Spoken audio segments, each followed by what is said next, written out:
O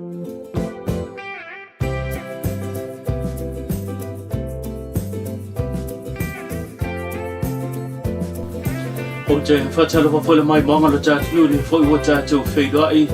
Le matanga whale neiba yaso le tātou whakalame masani whoi i o tala tau longolongo o mena te tupu i Samoa. E momo atu I tātou tala I le matanga le neiba yaso le ana amata walawina I luma le whamsinonga maa walunga. Ia mōli mau o le tangi tau whainga pānota ma whainga whaalantua o le mataupu le tumalo whale alili numero tasi. Ba wa whama wina I le tai au nei mai le se ono se fulu le hau whai o mōli mau na whaatulanga mōli lua I taimi o le neimata opu ai le iai le au ngata singa I tō whaantamari o le sa tangi le neimata opu e whaasanga I le tofi whaipula le tumalo whale alili numero tasi ni tue whaui tua le mata opu e na o le toa tasi le na tūlai ma o ane I luma le whaamsinonga I le tai au nei. O se tūlanga na polo ina ai, ma tu ina tu e se fina ngalo le whamsunsili le fionga sa tiu se matiwe porese. A nga I le li lo ia, Alex Suolo tūlai mo le fionga tu loma Lancelota la Meko, o le sa tau wā mo le fuo le wang whau whai at HRPP, le na ia whau wina mo dianga, o tangi tau whainga whaato singa, ma whainga whaana tua, le whainga pano tai whaasanga I le fionga toi lupe pono manuku on semo, o ia leo ua pale mai I le tofio le tumalo, o le sui pā le bia foi. Le o toi wha tasira la ufina ngalo toi wha ui tua. Na polo ina le wha msnonga, ia ta wala I le wha msibsilia sa tiu si matiwa parese le lilo ia. Pena ia tala noa, I moli mau ina ia wha penao na o ane I luma le wha msnonga le tai au nei.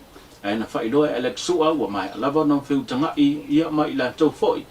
Na lau tungia pena wha tu langa mole wha msnonga I le tai au nei. Piti ane, tu langa whaata ia te ia lelo mwhai ona wane I luma le whaamsnonga. E pean sila fia le mataupula nei, o leo wa au tasi ei fina ngalo tamari nei, te whaui tua le mataupu pita ia ne, o leo wa te ene le whaamsnonga maa walunga, le talo sanga I nei te whaui tua, ai wa whaatu langa ai le nei vai aso, mo le soe ina I o mau o le nei mataupu, le fo ua I tutonu, po wa talia le whaamsnonga maa walunga, ia le fina watu le bang fa fire le puipuia le ia tau tangata HRVP ina ia au wai e tu sai ma le so ina le nei mata aupu ora fa wau tau manga fa msnonga le nei ma le nei mata aupu le tu malo fa le lili numero tasi I le aso tai au mo le tangi tau whainga fa to singa whainga ala tu whainga panota le olo I luma nei o le fa msnonga inisio tātou tala I le tula mai o le vai ason se mawai atu nei, o se tasio mata au pope ona whaalia se tasio mawhine, se ngai ngoinga le tala whea ngai, ma se ngai ngoinga le whātua uia, le na whaatino, na ta mawhai se tasio li I awe taxi, mai le whale ta avale o le 777, yu tonu lawa le tau langa I whaatino ia te ia, o se tūlanga wa langa langa, ai whina ngalo ma manatu fo onisi, o loo whaia lea o nanga, na latu ta ua I le mwhaiona tala no mai duma o le mea pue ata pita ene o na latu ta ua. O lo whaatino ma le whaamaoni le latu o nanga. Pita iane, o se tūlanga o le tala whia ngai le tūlanga I pio na tūlai mai. Aina whaadia, o se tasi nei o vahenga, o le whaamtalanga le whai mawhine, le ana whaasalalawina, I lana lava I tūlau, I lungo. Me and my friends Mala, we went to Fikulima and like I told them like I'm not that type of girl who like going clubbing, but I just go because of them. My friend Mala, Seja, my love, yeah, she took care of me inside there like the whole time. So after there, we went to find a taxi at 777. 777 or standing up, yeah. So me and my friend Mala, we were in the taxi. Magola, I have a taxi. I told her I have a taxi. Can you drop me first and then you can go and drop my friend Mala here, because my friend live at Mangyang. And he was like, no, it's okay. We're gonna drop the Mala first and then we're gonna drop you after. She asked him, does he have a family? Does he have any children? He just like turned on the light and like this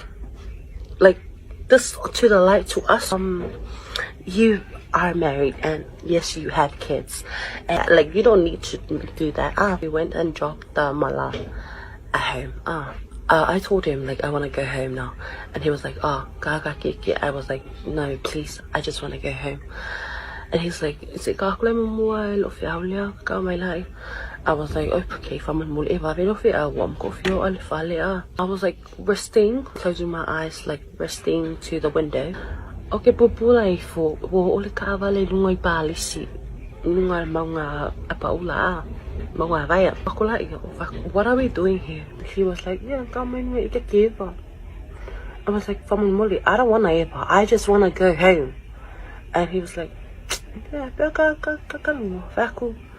why are we talking? Like, you have a wife, you have a daughter. Why are we talking? I want to go home. E whātau sanga, le umio se whengainga o sainia nei le vāo o le ofiso malo o fantasi, male tu malo sa nganga lua. O le nei fiso swani po le nei manlienga o le awha matu o mai aini se o fiso swani. E fiso swani atu le whatinonga o pokalame, leo le atau la mua ia le fio anga. Ia ele ngata o malia whenga tua nai pole tu malo sa nganga lua. Mo le wha malo sia leo nisi o onga manisi o pokalame e te e antua i sa wanga o loa fiaiti na ma whanau.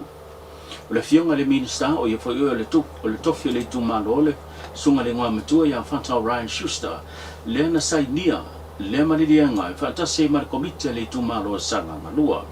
Le ne tasi le leo pokalame wa tala whetau i le lei whaatinonga ma le sai ninga le nei maririanga.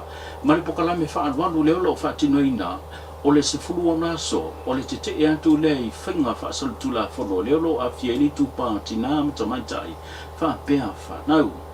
O le whātau sanga le mandienga pe o na sainia e le fionga i le tofi le tumalo i e fo el Minister o Bisinisi ma la manuia ma leipa whaapea ia le tanga luenga o tangata ta whao mai mo mai whafo. O lea la whaamatu a ini se viso swani mo le whaatinonga o nei pokalame ai maise. O le ofo inatu le viso swani nisi o le a whai ona a fia i tutonu lava o le tumalo pe a whai ono a fia ini whainga pa aso tula pono misa wanga e a fia ai tina ma whanau. O langona whaatai lea na sa no iai le tofi le tumalo i a whai al minister e tu sai mele maua le nei awa no whai pa angai e le ngata o le ofiso malo o fantasi ai whaapea whoi i le tumalo o sa nganga numere. O leo utadiu mai whanua le whainga malanga mamalo e pe o na fio antuai e le ao le malo sa moa le fionga tui ma le lifano va le toa swalo vi le lua e whapia foi ia le fionga i le ri pa le mia le sunga lau le mania toa le wate pola taivao forces meet ma le pale tua va pele fong vetala i le mauta awa pa au mo le pola anu i tafua va pele nisi o whaalulunga mtanga wenga le malo ma minister ato ma minister lango le sa vata siatu se valau lia na tu ina mai le malo Amerika Samoa mo le awa iatu le whai malanga mamalo le malo Samoa mo na whaululunga i le talaina lea le mauta fono o le malo Amerika Samoa pita iane se whatatal noanga le fionga tu le epa sa ile le madia men le ngaoi i se tasio ala anta i whawatu Samoa po le mauta vi inganta ua e tu le epa e le o tala whetaui mai le sa o le tūlanga e pei o na malanga. Mela le la, e le alai o le matu le maloflofo. E o foi la i le malanga le i tutui la. O le sole sa o wha mamla mai nai. O no o wha longotu. O wha sala lau e le whailo tusi. O toi wha foi tu pel malong. A tu wha mai i lon wha oso. Te whawhitai a whoi o tu whamai whaos. E lai a masitau e a te au na mea. O le tu whamai o le whaos. O pau ale me tau. O le whisiri. Na whetau i me lena malangai. Ai maisi o lena malangai mal tatu wao le malo. O whetau i. O le tali e le. Tapo inga Samoa u fo i mai ele malanga. Ua whaawasenga le tino i tupe tolu se lau wafe tā la to e whaafo i te tonu o le treasury. Malanga a toa ma le tupe na maua mai le mea lofa na mai Amerika Samoa. Whaafo i te tonu le tolu se lau wafe tā la. Ina ia mawhaina fso soani ai whaatupe ina o mo tato mele nat. Lena uvai atu na lua se lau lima sifuru ren whaatino. Ia leo whaafo i tonu le tolu se lau wafe. O lo iai mal fasilinga o le whanau nau tainga e le umaita penanga o malanga wha penei. Ia lava le taltununga le lei le whai atu matari mai a lo iai le whapolpolo.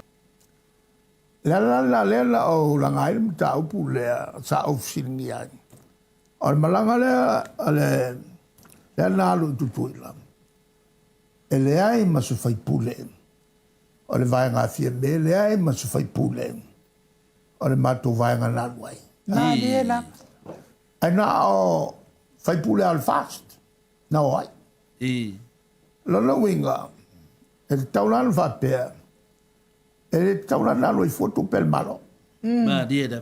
E te taunana aloi whatupe. E le fast. Moi. Wa e le kaungofia e le alwhalua. Va leo leo leo. A vei uka povi. A vei uka konga. Ia maisi mea. Ai ai fo le sao le au malanga atoa. E le ai seisio le malanga le iai se sao. O le kapeneta, minista langolango, ia o e na o le palota ele i vem fai pule, na ese fo le lato malanga ele i whatupe le malo, whatupe le malo, tangata na o i lalo le walauria le malo. A o e lava na o lato, ia na o fo i lato i lalo le tau pulengo le malanga, o na sa iei le si por kalame muri sa whaafsenga muri. O le whelo inga ma le tunu.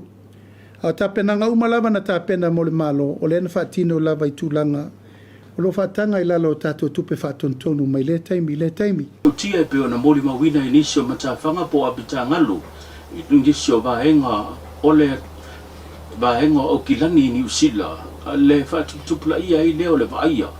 O le malie i o ngā sami i a po matawhanga po apita ngalu. A o iai le atunu u mō tā whaonga fōi i a atoa i fōi mā tā i lenga. Se vai ane le whaafonganga le atunu. E masani tau sanga pape nei le taimi o le ia e mai o le tau mawhanawhana po le sama ia ona mori mawina ma aia ia fo i tu a inga i ono lama ti a ile soifua i le ngata o whanau ia e whape fo i so se taso le atunu o le a iai ia pita ngalu ma mta whanga mō ta i lenga ma fia ianga ia wa abato i whautuanga fo i le tātou pokalame i le mantelo le tātou nu ina ia sila tutoa le tūlanga le saunga le mue ave i le wha mua ina ia mawhai ona tina ia se tūlanga o no tūla e mai se whaalawelawe e le maano fia ia po se tūlanga o whaafita au li o no whano i se soifua maa fia ai se saunga le mua seisi tātou te lemo mia e hao ona avi e le wha mua o tātou tūla tātou fo i le whaita wasa ona mahe anea le nei tau sanga ia e hao lava ona sile toa ia tau lunga tātou pukalamela nei aso tātou tala o tautua mena tupu Samoa tātou whila i le asa tai au soifua mai manuia.